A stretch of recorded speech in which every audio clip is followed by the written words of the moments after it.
bumili nga pala kami ng chicken bone sa araw na to. Isang mapagpalang araw sa ating lahat. So ngayon sa araw na ito, magluluto ako ng chicken bone adobo. Kasi meron kaming nabibilhan ng mga karne sa isang community store dito malapit sa bahay at may mga bone ng chicken pero may mga laman pa. Hindi yan totally na wala ng laman. May mga laman pa. So ayan nga yung aming niluluto. Nagluto ako ng adobo. Nagisa muna ako ng bawang at saka sibuyas. And ayan, ginisa ko muna maigi yung chicken hanggang sa wala ng mga dugo. After nun na wala ng mga dugo, naglagay na ako ng ating mga panimpla.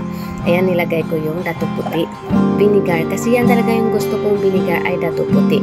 And then, dato puti din yung ating soy sauce. Yung ating soy sauce or toyo. Yan yung aking mga ititimpla. So, hindi dapat ay talaga naglalagay ng asin pag nag-aadobo tayo. Kasi may mga iba na naglalagay din ng asin. So, ayan, naglagay tayo ng 2 piraso ng bay leaves at naglagay muna ako ng half cup of water para pampalambot natin at naglagay tayo ng magic sarap na pampalasa.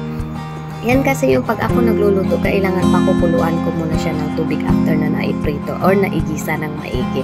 And tatakpan ko muna, lulutuin natin muna yan ng almost 45 minutes at naglagay ako ng powdered na black pepper at naglagay tayo ng asukal dahil nga maasim yung vinegar na nilagay natin. So yun yung mga timpla sa ating nilulutong adobo, chicken bone adobo. At ayan, naglagay ako ng maraming sili dahil tayo ay mayaman sa sili. Ayan, naglagay ulit tayo ng maraming sili.